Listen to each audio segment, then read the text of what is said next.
the oil that fuels the world might soon become its fuse. After strikes on its nuclear sites, Iran is no longer speaking in diplomacy, it's speaking in threats. U.S. bases are in the crosshairs and global markets are on edge. But what comes next? That's the part you need to see to believe. Stay with me. In the turbulent theater of nations, where words can be as potent as armaments, a new and dangerous lexicon is being forged in the crucible of escalating tensions between Iran and the United States. Following the audacious American-led strikes on its sensitive nuclear facilities, Iran has not responded with silence, nor with pleas for de-escalation. Instead, its pronouncements have been sharp, carrying the unmistakable echo of defiance, explicitly threatening the world's vital oil supplies and issuing stark warnings that United States military bases across the Middle East are now considered profoundly vulnerable. These are not idle boasts made in the heat of the moment. They are calculated statements, amplified by parliamentary action and underpinned by a grim strategic logic. The Iranian parliament, on June 22, took the significant step of voting to potentially shut down the Strait of Hormuz, that slender, indispensable maritime channel through which nearly a fifth of all global oil flows. While final approval for such a drastic measure rests with Iran's Supreme National Security Council, which reserves the right to act whenever necessary, the legislative groundwork has been laid, a clear signal of intent. Tehran overtly hints that such an action could trigger a catastrophic surge in global oil prices and ignite rampant inflation worldwide. Simultaneously, Iran publicly declares that the very American installations meant to project power and ensure regional stability are now exposed, potentially transformed into targets in this escalating cycle of threat and counter-threat. This dual warning to global economic stability and to American military presence marks a perilous new phase where the specter of direct confrontation looms larger than at perhaps any point in recent memory.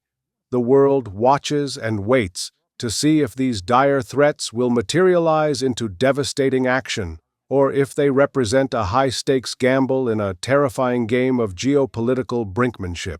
Strait of Shadows. The Strait of Hormuz, a mere ribbon of water separating Iran from the Arabian Peninsula, has long been a focal point of global strategic anxiety.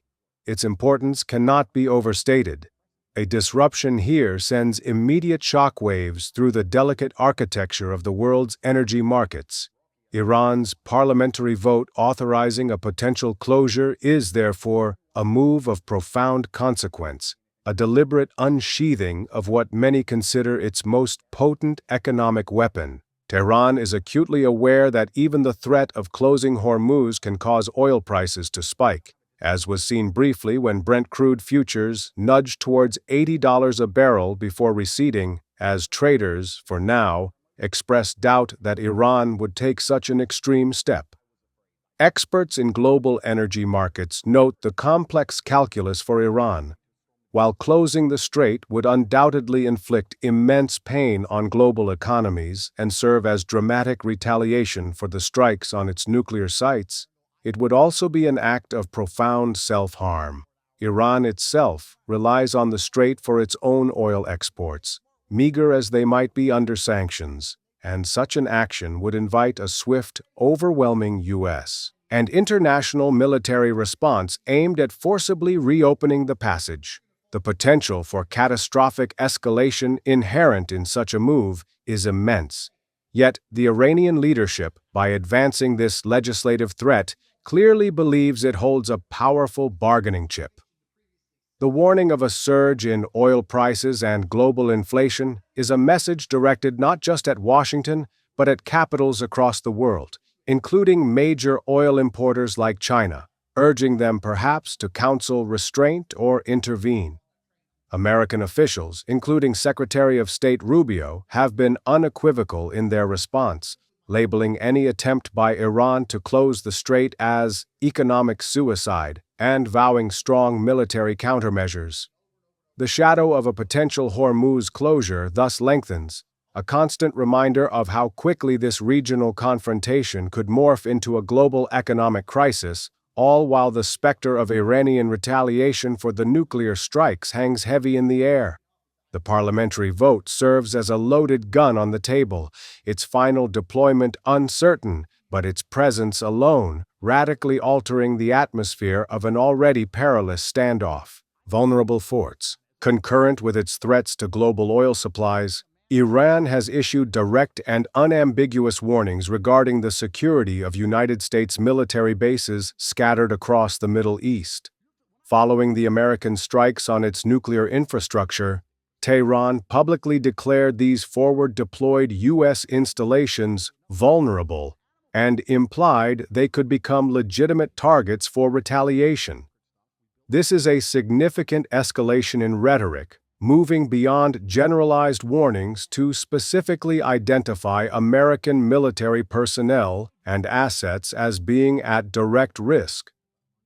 The Pentagon has responded with commensurate seriousness, announcing heightened defense measures across its regional commands. Aircraft and naval assets have been strategically repositioned, troop deployments adjusted, and air defense systems, particularly at major hubs in Iraq, Syria, and Qatar's Al Udeid Air Base, significantly strengthened. These are not routine adjustments. They are the tangible actions of a military bracing for imminent attack, operating under the assumption that Iran possesses both the capability and, now perhaps, the intent to strike these vulnerable forts. U.S. intelligence assessments add a chilling immediacy to this scenario, suggesting that an Iranian response, whether through direct missile or drone strikes on U.S. assets, or via actions undertaken by its regional proxy forces, may occur within the next day or two.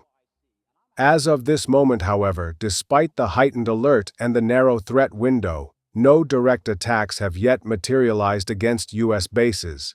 This creates an atmosphere of extreme tension, a waiting game where every intelligence report is scrutinized and every unexplained radar blip could signal the beginning of a wider conflagration. The Iranian declaration of vulnerability is a clear attempt to deter further American action and to project an image of retaliatory capability, even if the actual execution of such attacks carries enormous risks of escalating the conflict beyond Iran's control.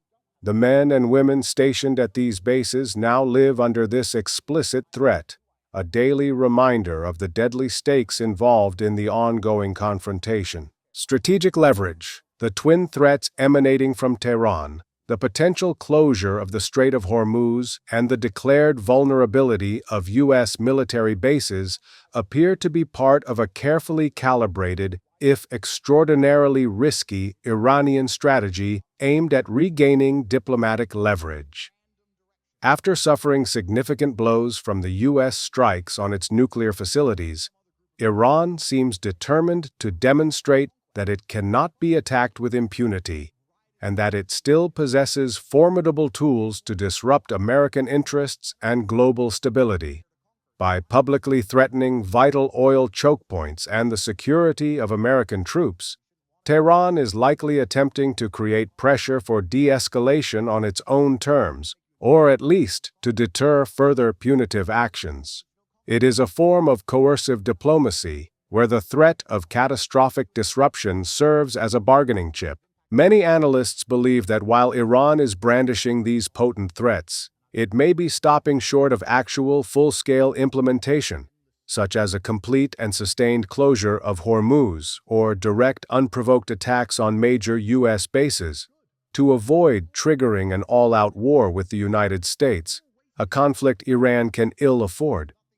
The parliamentary vote on Hormuz, for instance, provides the authorization but leaves the final decision to the Supreme National Security Council, allowing for strategic ambiguity and flexibility.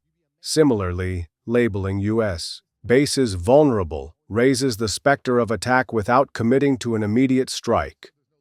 This approach seeks to keep adversaries off balance, to raise the perceived costs of continued confrontation, and perhaps to rally international opinion towards a negotiated settlement that addresses Iran's security concerns. However, the line between strategic signaling and uncontrollable escalation is perilously thin. A miscalculation by either side, an overestimation of the opponent's restraint, or an unintended incident could quickly transform these calculated threats into a devastating reality. The U.S., while reinforcing its deterrent posture, is acutely aware of this delicate balance, as it warns of strong countermeasures should Iran cross these clearly articulated red lines. Market tremors. The impact of Iran's threats, particularly concerning the Strait of Hormuz, has been felt immediately, if somewhat erratically, in global oil markets. When news of the Iranian parliamentary vote to potentially shut the strait emerged, Brent crude prices experienced a brief but noticeable spike, rising towards $80 a barrel. This instantaneous reaction underscored the market's acute sensitivity to any perceived instability in this critical energy corridor. However, these gains quickly receded, with prices stabilizing as traders and market analysts appeared to doubt for the moment that Iran would follow through with a complete and sustained closure. The current market consensus seems to lean towards interpreting Iran's actions more as a political bluff or a desperate bid for leverage, rather than a definitive precursor to an economically calamitous act. This assessment is based on the understanding that a genuine closure of Hormuz would likely cause oil prices to surge well past $100 per barrel, inflicting severe economic damage not only on Western economies but also on major importers like China, and, crucially, devastating Iran's own already crippled economy.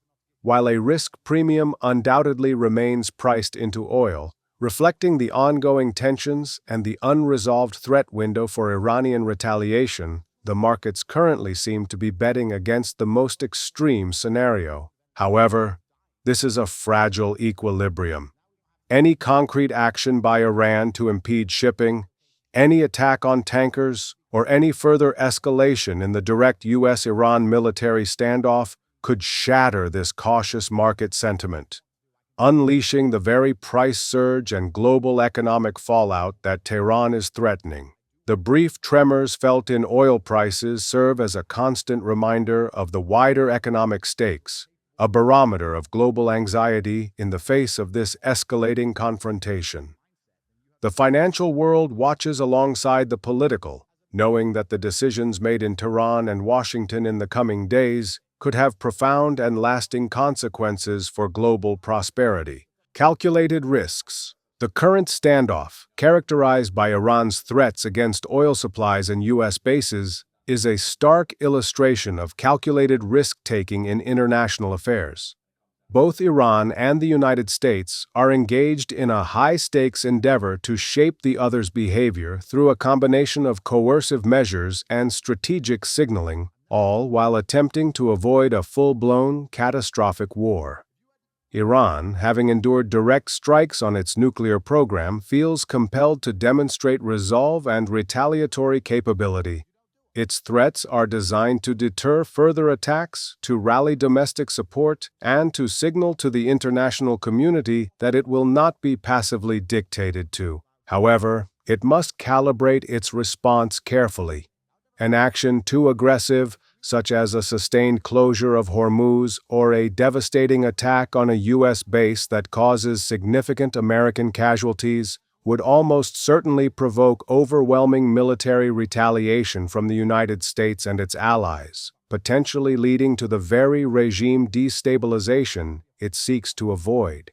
The United States, on the other hand, while conducting strikes to degrade Iranian capabilities and enforce its red lines, also seeks to manage escalation. Its warnings about economic suicide and strong military countermeasures are intended to deter Iran from its most extreme options, while the heightened alert status of its bases is a defensive preparation. Yet, the very act of striking Iranian sovereign territory and the ongoing assertive posture inherently carries the risk of pushing Iran into a corner where it feels it has nothing left to lose. The narrow intelligence window suggesting an Iranian response within the next day or two, juxtaposed with the current absence of such an attack on U.S. bases, highlights this precarious balance. Is Iran merely posturing, using the threat as leverage, or is it genuinely preparing an operation, biding its time for the opportune moment? This uncertainty fuels a dangerous cycle of anticipation and preparedness, where a single misstep or misinterpretation could ignite the fuse. Both sides are walking a tightrope, aware that the abyss of wider conflict lies on either side. Global anxieties, the heightened tensions, Iran's specific threats against vital oil routes, and the declared vulnerability of U.S. regional bases have sent ripples of anxiety across the globe. A genuine, sustained closure of the Strait of Hormuz would precipitate an immediate global economic crisis. Oil prices could easily surge past $100 per barrel, potentially reaching $150 or more according to some analysts, triggering rampant inflation, stalling economic growth, and plunging vulnerable economies into deep recession. The fallout would not be confined to Iran or its immediate adversaries. Major oil-importing nations, including key U.S. allies in Europe and Asia, as well as economic powerhouses like China, would face severe economic disruption. This gives Iran's threats a global dimension, implicitly urging these nations to pressure Washington for de-escalation or to offer Tehran some concessions. The warnings about U.S. bases being vulnerable also carry international implications, as many of these installations are located in allied host nations, potentially drawing them into any direct conflict. Furthermore, the overall instability created by this crisis risks empowering extremist groups, derailing efforts to combat terrorism, and exacerbating existing humanitarian crises across the Middle East. The U.S.